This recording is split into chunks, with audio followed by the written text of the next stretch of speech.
ओम श्रीमद अमृतमूर्तये श्री शिव वामनाय नमः. श्री तैलंगी स्वामी महाराजांचं जीवनचरित्र आपण ऐकतोय. ते संकलन केलेलं आहे डॉक्टर केशव रामचंद्र जोशी यांनी. आज आपण ऐकणार आहोत भाग 12वा. उपदेशच आपण अजून ऐकतो आहे. त्याच दिवशी दुपारी मी जेव्हा आश्रमात येऊन पाहिलं तेव्हा तेथे 3 परमहंस कोणत्या तरी विषयांची चर्चा करीत असलेले माझ्या दृष्टीला पडले. त्या मोठ्या खोलीच्या मध्यभागी देवनागरी लिपीत लिहिलेली 20-30 पुस्तकं ठेवलेली होती. श्री मंगलदास यांना बोलावून स्वामीजींनी एक पुस्तक मागवलं आणि आपल्या हातांनी ते पुस्तक उघडून त्या लोकांना जो विषय जाणून घ्यायचा होता तो दाखवला आणि त्यांच्या शंकांचं समाधान केलं. अशाच प्रकारे 2-4 परमहंस बहुधा संध्याकाळच्या वेळी आपापल्या शंकांचं समाधान करून घेत असत. त्या दिवशी संध्याकाळच्या वेळी आकाशात भयानक ढग जमून आले. ते पाहून हे 3ही परमहंस श्री तैलंग स्वामी महाराजांची परवानगी घेऊन निघून गेले. मी सुद्धा जाण्यासाठी त्यांची परवानगी मागितली, परंतु त्यांनी मला बसून राहण्याची आज्ञा दिली. थोड्याच वेळात प्रचंड वेगाने पाऊस पडायला लागला आणि पुढे 2-3 तास अशाच तऱ्हेने पाऊस पडत राहिला. रात्रही खूप व्हायला लागली आणि पाण्याचा वेगही वाढतच राहिला. त्या भीषण भीतीदायक अंधाराकडे पाहून मी असा विचार केला की मी आज घरी न जाता इथे आश्रमातच राहीन. मी असा विचार करीत असतानाच श्री स्वामीजींनी मला खूण करून जवळ बोलावलं आणि ते मला असं म्हणाले की आत्ता घरी जा. त्यांची ती आज्ञा ऐकून मी खूपच चिंताक्रांत झालो, कारण त्या रात्रीच्या वेळेला घरातून बाहेर पडणं हे सामान्य मनुष्याच्या शक्तीच्या बाहेरचंच होतं. मी पाऊस थांबेपर्यंत तिथेच थांबण्याची परवानगी मागितली, परंतु त्यांनी मला उशीर न करता लगेचच जाण्यास सांगितलं. मी श्री मंगलदास यांना असंही म्हणालो की हा श्री स्वामीजींनी मला अशी आज्ञा कोणत्या कारणामुळे केली आहे. निष्कारणच मला त्रास सहन करावा लागेल. माझ्याजवळ छत्री पण नाही, कुठेही प्रकाश नाही आणि त्यावर कडी म्हणजे 4ही दिशेला हा भयंकर अंधार आहे. 4ही बाजूंनी प्रचंड वेगाने पाऊस पडतोय. भीतीदायक ढगांचा गडगडाट आणि विजेचा लखलखाट आहे. अशा परिस्थितीत मी कसा काय जाऊ? मला स्वतःलाच खूप चिंता वाटते. त्यावर श्री मंगलदास मला म्हणाले की आपण भयभीत होऊ नका. श्रीबाबांच्या आज्ञेचं पालन करा. कदाचित त्यांचा असं काही करण्यामागे काहीतरी विशेष उद्देश असेल.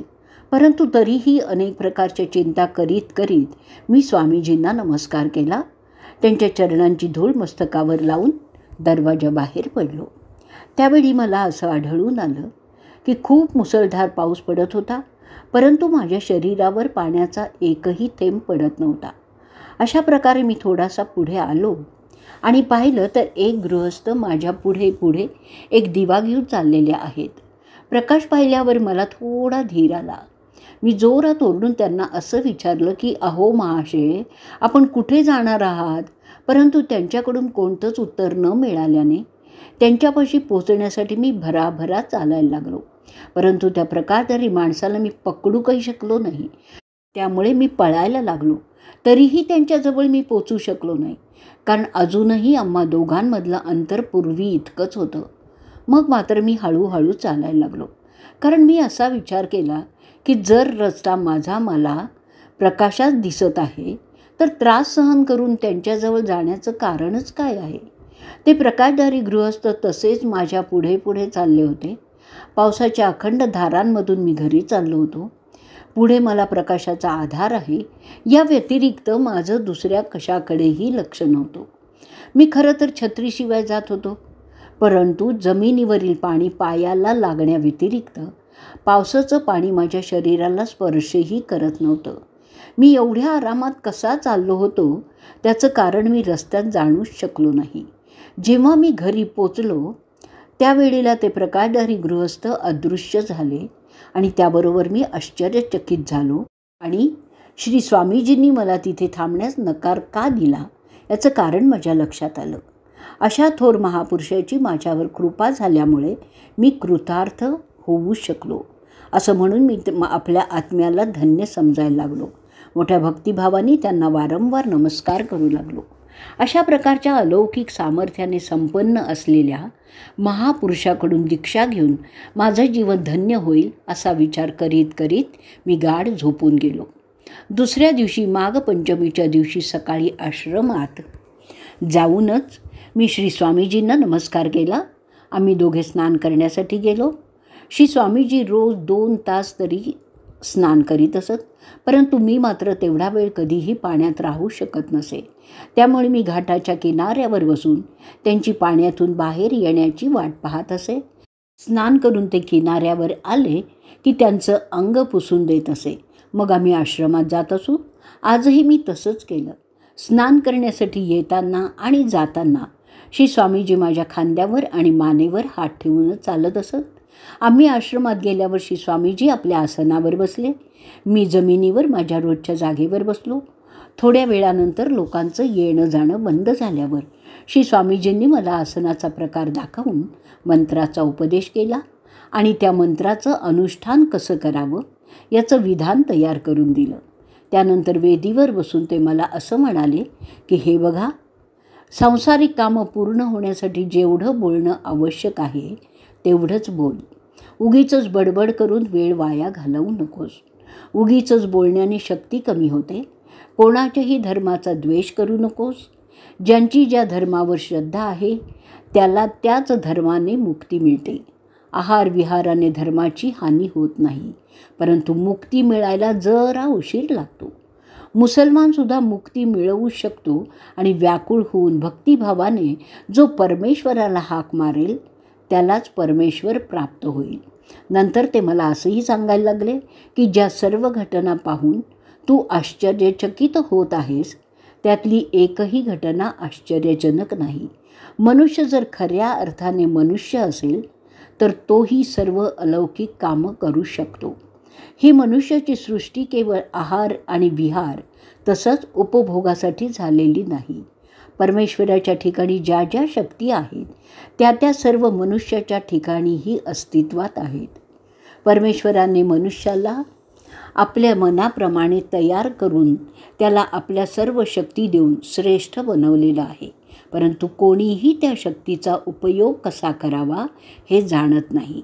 ज्याच्यापासून ही पृथ्वी बनली आहे, काम करण्याची, बोलण्याची, जाणून घेण्याची आणि चालण्या फिरण्याची शक्ती ज्यांनी आपल्याला दिलेली आहे, जो क्षणोक्षणी आपल्याबरोबर असतो, त्याला समजून घेण्याची आणि पाहण्याची इच्छा कोणाला बरं होणार नाही. अशी इच्छा जर कोणाला झालीच तर त्याच्यापर्यंत पोचण्याची योग्य पद्धती माहिती नसल्यामुळे चुकीच्या मार्गाने जाऊन 10 दिवसाच्या आत जर त्यांचं दर्शन झालं नाही तर प्रयत्न सोडून तो नास्तिक बनतो. जो अगदी मनापासून परमेश्वराची इच्छा करतो, त्याच्या प्राप्तीचा प्रयत्न करतो, त्याला तो अवश्य प्राप्त होतो. या जगाची निर्मिती नक्कीच कोणीतरी करीत असतो. जो सर्व काळ सर्व ठिकाणी अस्तित्वात असतो त्यालाच ईश्वर असं म्हणतात. तो सर्व जगाला स्वतःच्या अस्तित्वाने व्यापून राहतो. त्याला केवळ ज्ञान आणि विचारांच्या जोरावरच शोधून काढलं पाहिजे. जी वस्तू आहे ती प्रयत्न केल्यावर अवश्य मिळते. श्री तैलंग स्वामी महाराजांनी अशा प्रकारे केलेला उपदेश ऐकून मी त्यांना विचारलं की खरोखरीच ईश्वराचं दर्शन मिळू शकतं का? माझ्या प्रश्नाला उत्तर देताना ते मला म्हणाले की साधना आणि श्री सद्गुरू कृपा प्राप्त केल्यानेच परमेश्वराचं दर्शन मिळू शकतं. असं दर्शन प्रत्यक्ष तू मिळवू इच्छितोस का? श्री तैलंग स्वामी महाराजांनी मला असं विचारताच मी अत्यंत अधीरतेने त्यांना असं म्हणाले की हे प्रभू, जर असं झालं तर माझं जीवन धन्यच होईल.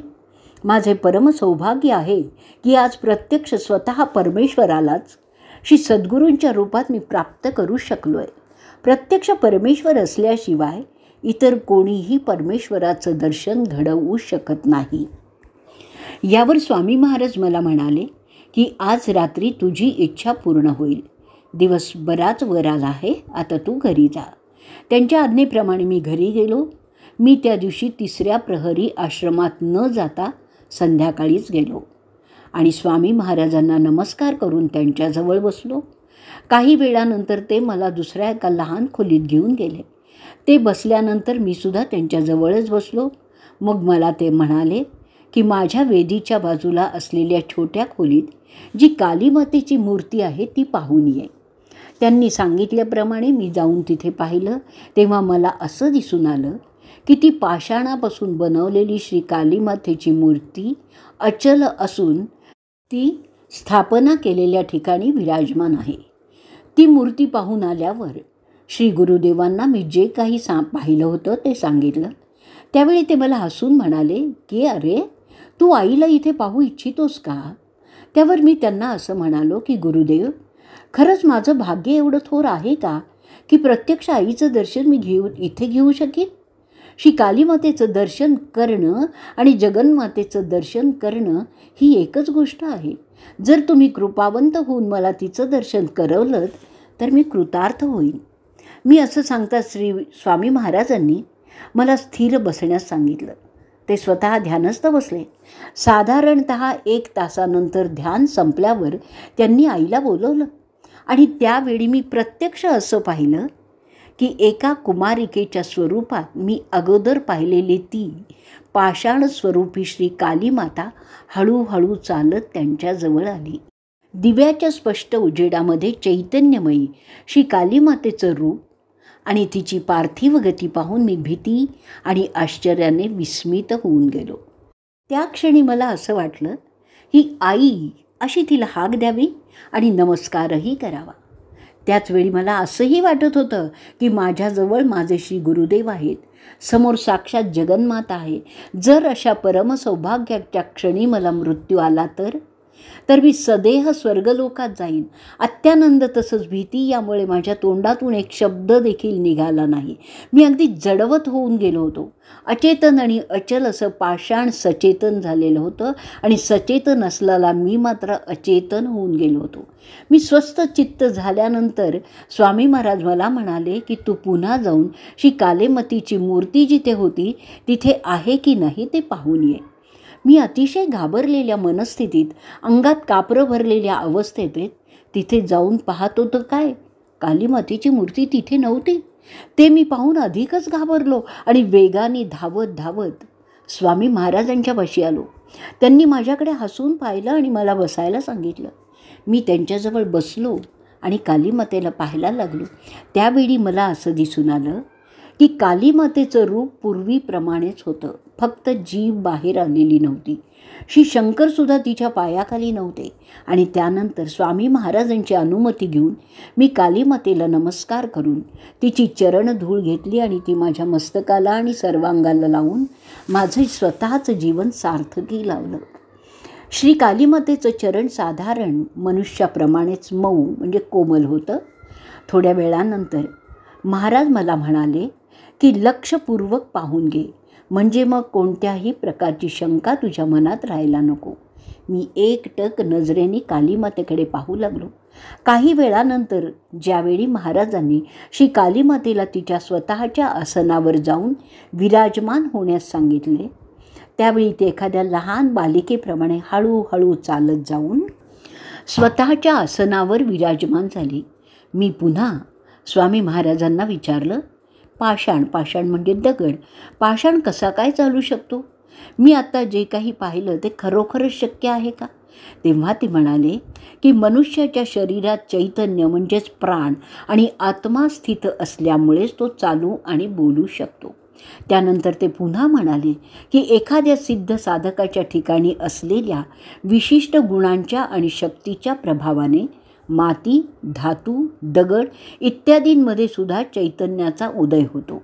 मग त्यापासून बनवलेली ती मूर्ती चालणं, बोलणं, ऐकणं इत्यादी प्रकारची सर्व कार्य करू शकते.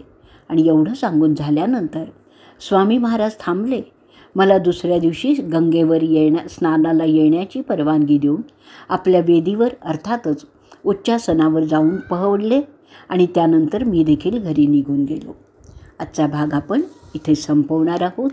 अवधूत चिंतन श्री गुरुदेव दत्त.